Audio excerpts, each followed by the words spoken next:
Hello tanks and tankettes, and welcome to Patreon Supporter Spotlight number 43. If you're new to the channel, this is my regular Strand series, I don't know what to call it exactly, where I basically showcase some of the games that some of my Patreon supporters have sent me. We're starting off this one with I Be The One True Nub in the T34-100. Now this is I think a 9/16 game, and the replay is a little wonky in places. I've actually got a Warships replay at the end of this one as well, which I guess I'm giving you advance notice of, because I know not everybody likes to stick around for the Warships ones.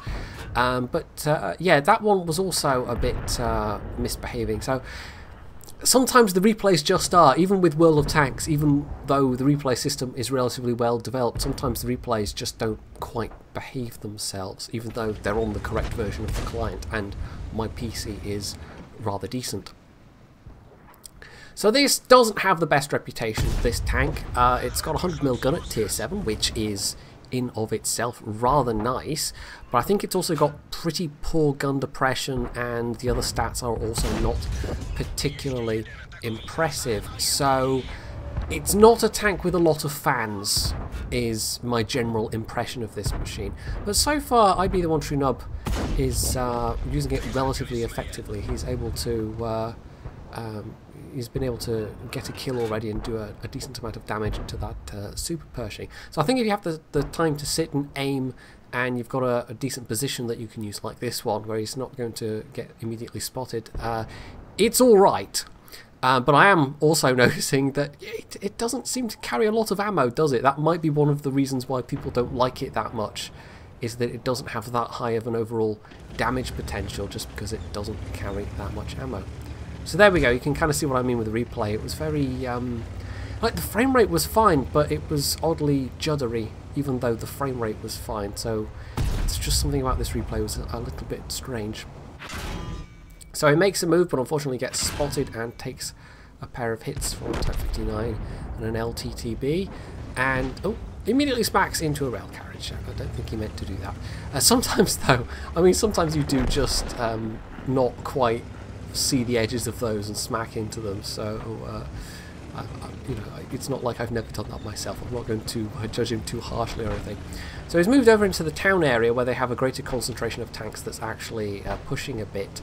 I mean, sitting trying to snipe downrange in a tier 9 game in this thing, it's only going to work if there's targets that you can hit that other people spot for you, that you're not going to put yourself at excessive risk dealing with. And well, the enemy team is rather pressing up on the 890 line, and they're Type 4 heavy. Well, I'll give you a little spoil of the score screen. The Type 4 heavy does not do well in this game.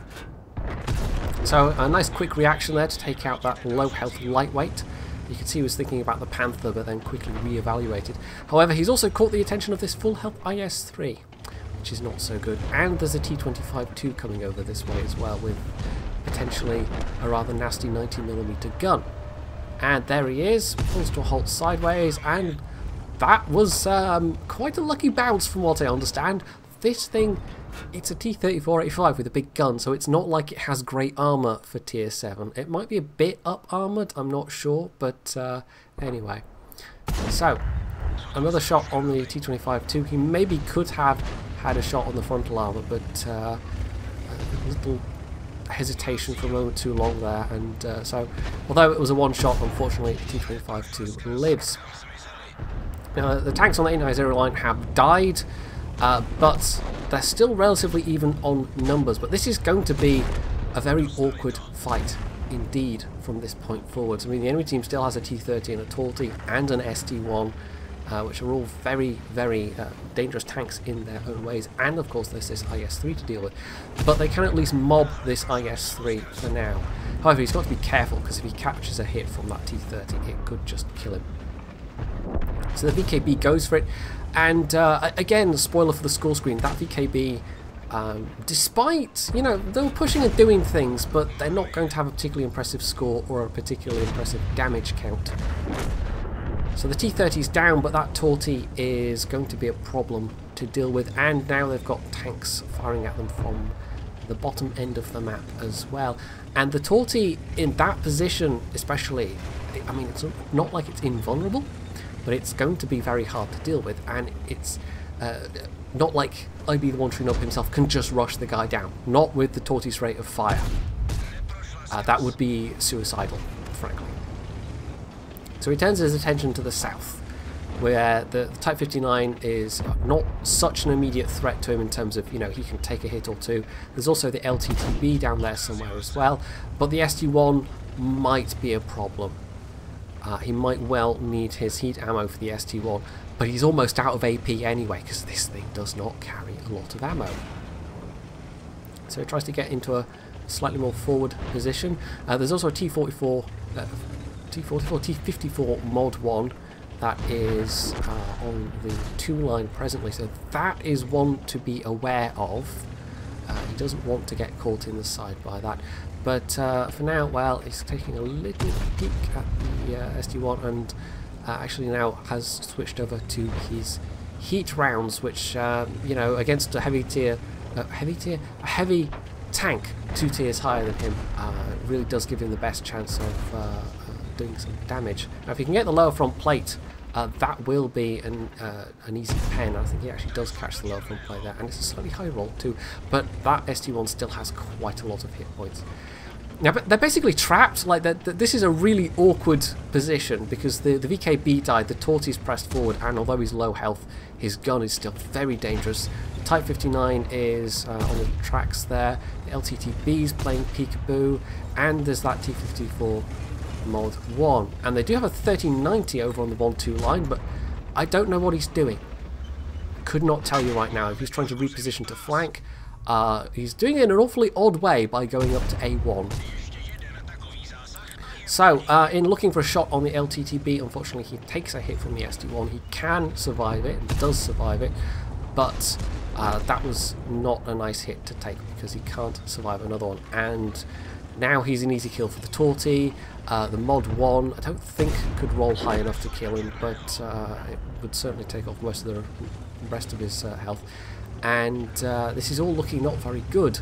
Now the T-32 still alive on half health, 1390 still doing I don't know what. And there we go, he actually lands a hit on the LTTB, a very nice high roll there as well, so that's useful. That puts the ST1 and the LTTB well in the one-shot range. So there's the ST1 down, LTTB next, hopefully, and at that point maybe they can approach the Torty a bit more carefully. This T-32 is doing good work right now. The 1390, not so much. We'll get to see a little bit more of that 1390 before this replay's over. Oh my word, yes. So there's the Mod 1, who has a lot of hit points. Donks his shot because he didn't really stop to aim it, and that gave IB the Wandering Nub just enough time to get a return shot in. Still the heat ammo, and he's trying to pay attention to everything that's going on around him right now. Oh, that's an unfortunate miss. So this is not looking great, but it is looking winnable. I mean, it went from being very dicey to being winnable. Now, just too late, he notices that Mod 1 making a move, and the Mod 1 was spotted doing it. But this gives him a chance to get a shot in return. However, that's the hit that kills him. So that was a good effort, and they can still win it, but so much now rests on the 1390, because the T-32 is an easy one-shot kill. So the 1390 goes in, presumably has a full clip, gets the I think the front armor, yes, so the 54 Mod 1 misses his return shot, and instead of you know, using the time where he's reloading to get a certain shot, instead he does this. I don't know what's happening right now. He does finally pen one. There we go. That's the third shot of that clip. Gets the side and rear armor. Misses the... I don't know what's happening right now. So now he's a one-shot. This 1390 is not a good player. So what was looking very, very certain is suddenly looking a little uncertain. Now, I'm not quite sure why... there we go. T-32 gets the kill. I'm not sure why the 54 Mod 1 shot an HE shell. Maybe he thought it would pen. But thankfully the T-32 saves the day. If it had come down to just that 1390...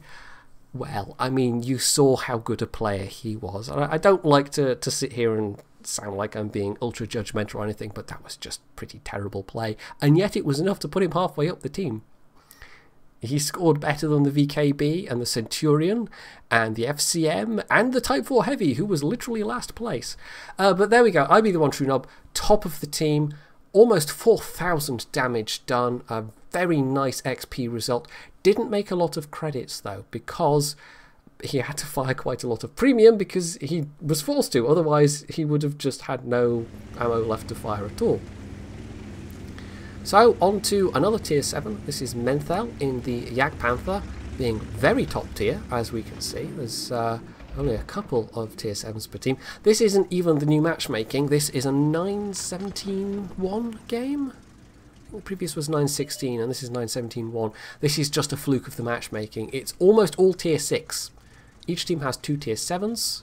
Their own team has a tier 5 platoon and the enemy team has 1 tier 5 artillery. So bit of a weird mixed bag, but it's very good matchmaking for this tank because you get a very nice 105 with very, very nice gun handling. So to get top tier is going to potentially be very good. And being on the Panther chassis, well, this is also by far one of the more mobile tank destroyers out there. I think only really the British turreted, like the Challenger, could beat it in a straight line, but then the Challenger has got some other downsides maybe. So he's just using the spots of his own team. They've got a whole bunch of mediums that are pressing around the north and running into quite a lot of resistance. So that push isn't actually going that well, unfortunately, but at least Menthel is getting some spots out of it. So that's a couple of medium tanks they've just lost all at once. They've also got 2 that's still up there, so the enemy team isn't going to immediately counter push. But I mean, they inflicted some damage. It wasn't like they died and did no damage whatsoever. It's just that's not a great couple of tanks to have lost all at once. They also seem to be winning in the south, though, because it looks like a good part of the enemy team is up here. Their own team actually has some heavies, and so they are pushing the south, and it looks like most of the enemy team has come up here to the north. Now, they do have an artillery team kill. Again, older replay, so it's a bit easier to have done. I don't know what, like, without seeing the artillery's point of view, it might be that the RT was taking a shot where somebody was going to die anyway, or it could have just been one of those really stupid shots that makes you think, why are you playing this game? But that's, you know, there's a theme of derp going through all these replays. We had that derpy 1390 replay, we've had an artillery team kill in this one, but the best is going to actually be in the warships game. And just you wait and see, because it's special. So that's his 3rd kill. Fairly low health, but I mean, he has been doing the damage, so he's been doing alright for himself so far. Oh, and there's a Hellcat who gets tracked. He's going to use his repair, but watch what he does. Yeah.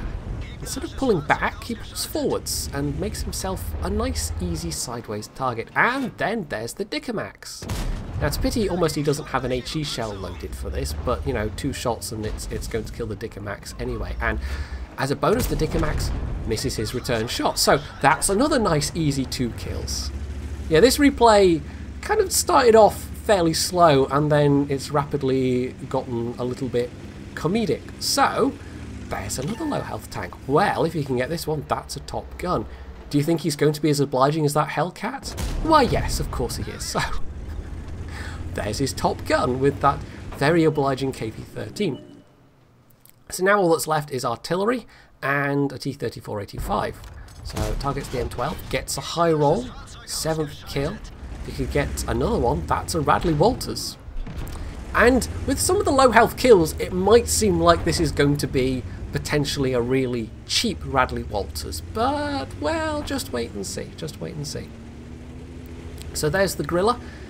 An easy 1 shot if you can get the shot. And, oh, no, come on now. Come on now. That's just taking the whittle. So, unfortunately, he gets denied rather badly. Yes, that was a bit unfortunate. But there's still 1 more chance. This T-34-85 could be the Radley Walters. So he actually asks if he can have it, and I think the VKP takes a shot and just bounces it. And, well, the Digamax might be in a position to get the shot, but no one else really is, so with just barging into the face of that T-34-85, that gets him the final kill and the Radley Walters. So like the last game, that was an ace, and actually 3,600 damage done. That was pretty good. He hit all but one shot, and it's a really nice gun, so if you can keep hitting over and over and over, you know, the rest of the team's damage really did pale in comparison to his. No one else even breached 1,000 in that one. So yeah, the Jagdpanther's a really nice tank, and it's got that mobility that you can use at the end there to be aggressive and to pursue those final kills and to do that damage. So yeah, that was all in all quite a nice little game. Lastly, we're going to come on to the warships, and I know a bunch of you are only here for the tanks, so that's fine. I do occasionally have comments of why don't you just make these tanks only or warships only, and quite a lot of the videos are tanks only or warships only, but a lot of my Patreons play, you know, both games, so you know, I think it's nice to have a mix, and sometimes you know, 3 tanks replays would just take up a lot less video time than 2 tanks and a warships replay. So it's I don't know, like there's a reason why I put the warships games at the end, so the people that are here just for tanks can watch the tanks and be happy, and then go away and watch whatever else they want to watch, and those that like the warships can stick around and watch that. So yeah, and maybe it'll even introduce, you know, warships to people that don't really, you know, watch it otherwise or whatever, but stick around, because I try to pick out good games, and hopefully what are entertaining games. So, you know, there's a rationale there. There's a reason why the warships replays come at the end of these mixed videos, and yet still sometimes I get comments, but you can't make everybody happy. So this is Fog Battleship N Carolina on the NA server, and we've had him on the channel before, of course. During the Patreon supporter week that I had not that long ago, I thought I'd only missed like 2 or 3 people out. I tried to get everybody in with at least one replay, and then I realised afterwards, actually no, I'd forgotten him as well, so oops. But here he is, and well, true to his name, he likes battleships, and of course this is the Tier 10 Soviet battleship. Some people would tell you it's a cruiser, but it isn't really. It's actually a battleship. All the veteran players know this, so you know, some people might get confused by the apparent designation of cruiser, but it's not really. So he's found the Khabarovsk, which is potentially a dangerous ship, but then fun and engaging mechanics step in, and RIP enemy Khabarovsk. And what's even better is that, well, their own team has a Khabarovsk, and he's about to get fun and engaged as well. So there you go. Double Khabarovsk detonation. Each side lost one, and at least I suppose it was symmetrical, but on the other hand, what are the odds of that? And the fact that it was the same ship, only on each team. So yeah, that was a nice easy first kill. And he's also got a fire still going on somebody as well, so although we're only really just getting into this match, he's already approaching 100k damage. So that's not a bad start at all. So there doesn't look like there's a lot here. I mean, this is a standard game, and standard games on all maps can be a bit wonky, like you never quite know what the teams are going to do. In this case, the enemy team hasn't really come over to this side. There was just the Khabarovsk and now this Ibuki. And the Ibuki clearly has put out torps, and it looks like there's a big enough gap that N Carolina could wiggle through, but I think just with the time he took to put that to aim that salvo at the Ibuki, that didn't quite work out quite as he'd hoped. Maybe I think if he'd taken the time instead of actually aiming at the Ibuki, he might have been able to dodge that torp. But being a tier 10 cruiser, he does get a heal, so it's not horrible. It's just, you know, taking a torpedo and losing that health that you could potentially get back is not great. So he's had a Citadel on that guy. I mean, he's switching between the AP and the HE here. And, oh, there's more torpedoes.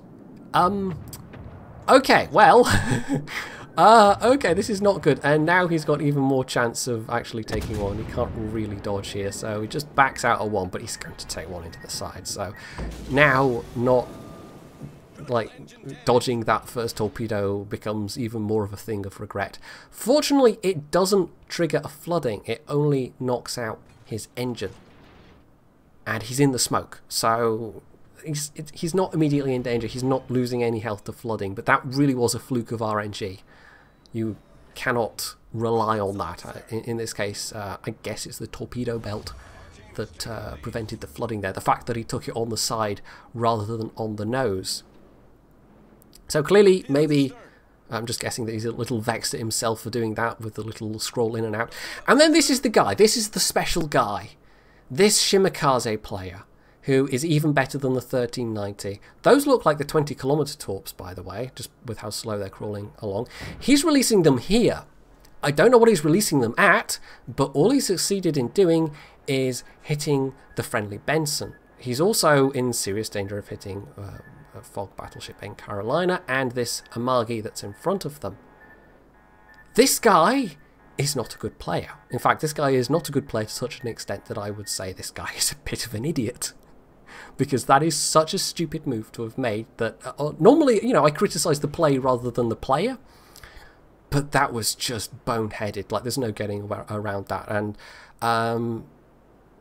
considering, you know, how boneheaded that was, I mean, Benson gets a bit mad about it, but he doesn't get mad about it in the chat so much. He is, however, going to start firing at the Shimakaze because that Benson is now flooding to death. And it's as a direct result of that Shima making that torp drop. For no reason. For no good reason. There is no reason to have made that torp drop. And it wasn't like he just misclicked and accidentally fired one salvo. No, it was the full spread of torpedoes. So that was just, I don't know, that was even more incredibly bad than the 1390. The 1390 wasn't the best player, was in a high-stress situation, panicked a bit, wasn't quite sure what to do, that's fine. This Shimakaze driver just has no excuse. That wasn't high-pressure, panic, anything. That was just utterly idiotic and boneheaded, and there's just, you know, no real words to describe how stupid that was without resorting to swearing, which I don't tend to do normally. I mean, I did a little, like, I did an election night stream, and there may have been a little swearing during the election night stream, but that was a special event. And I know I did a video on the election, but don't worry, I'm not, like, that's not going to be a regular thing on the channel. I do occasionally get a little into politics on my Twitter feed, but of course the vast majority of you don't follow me on Twitter, so that's fine. And I'm not planning to suddenly, you know, be all politics all the time. That was just, well, if you watch the video you'll know why I did that video, and now we're all back to normal. Well, kind of, you know, we've got to live with the aftermath of that very strange election, but yes, no doubt the next little while in the UK is going to be rather interesting. So he's trying to burn out this Yamato. There's been a bit of like long-range HE spam in this game, and that's what you expect from a Soviet cruiser. The Soviet cruisers have got, generally speaking, very good range. They've got those fast-firing guns, for the most part 6-inch guns, but obviously once you get to tier 9 and tier 10 they get a bit bigger in caliber. And with the rate of fire and the range and the fast shell velocity, yeah, they're very, very good at setting fires, but they also don't maneuver that well, and they don't have great armor. The Moskva at least can tank a little bit if you're relatively bow on, if you're angling correctly, but when you've got a Yamato pointing its guns your way, then all bets are off. However, there is a cyclone closing in, so all he has to do is live just long enough so that the cyclone has occluded his visibility to this Yamato so that they can't see each other anymore.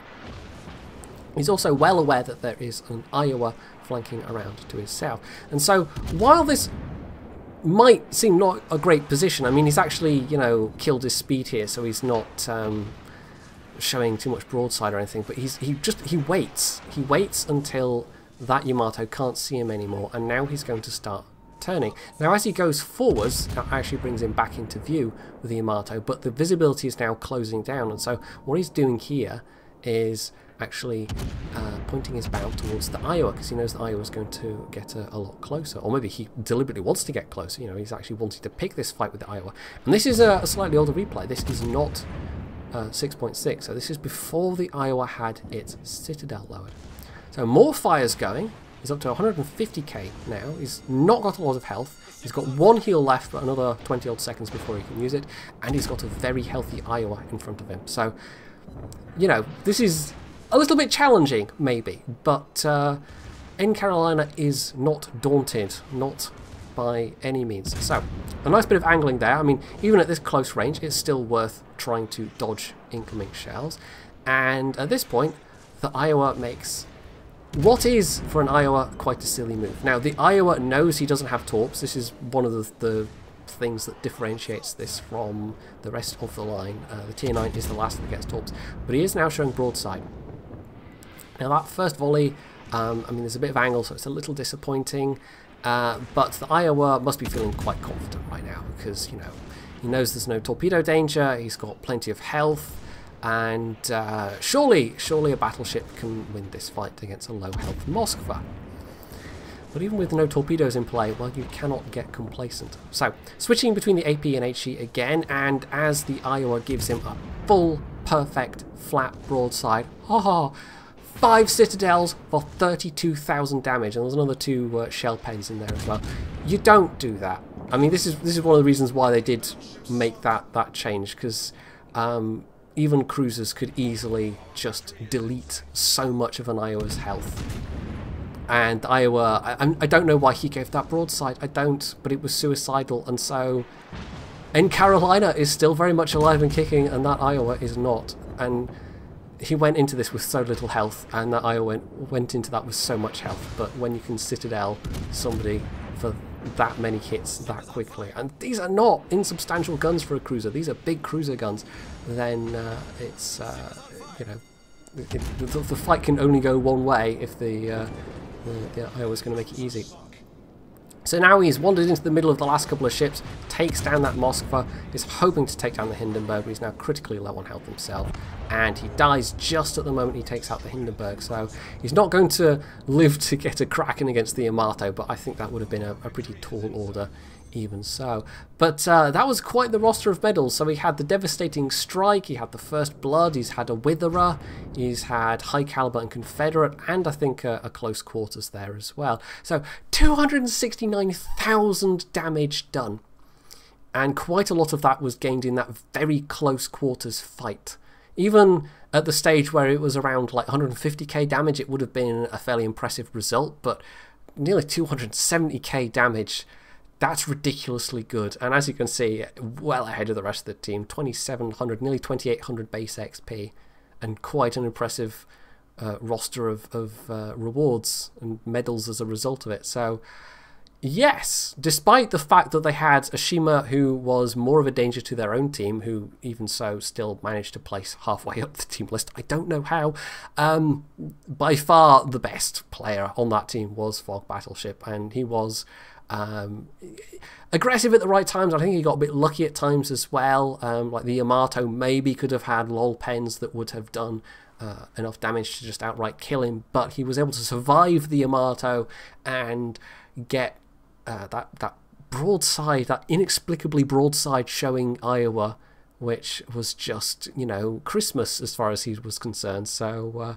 yeah, the Moskva is not an easy ship to play, but it can be a very, very dangerous ship in the right hands, as N Carolina has showed.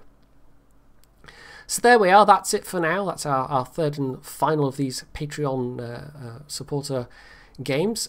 There is actually, as of recording, one replay slot open. I've got various reward tiers, and for the replay series I do here, there's a specific reward tier for that. So you know, I don't pimp this very often, so you'll forgive me if I pimp it now, but if you want to go and check that out, or even just give me, like, you know, $1 or $2 a month, it all helps me keep doing what I'm doing.